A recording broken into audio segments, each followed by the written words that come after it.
Hey guys, Bob here. Little tip. I'm trying to reconnect the steering linkage on this car, and I just put a set of headers on it. And when I went to put this nut on this castle nut on this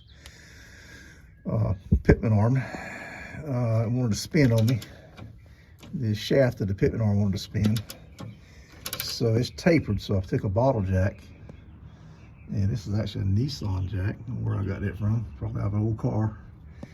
But anyway, I jacked up, put some pressure on it, got it kind of up on the shoulder a little bit, and now the nut is going on. But you see it start to stick out right there a little bit.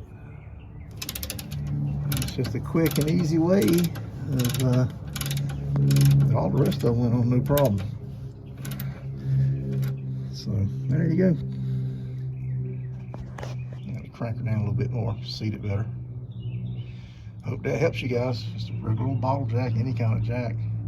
Try not to damage your boot. You'll be good.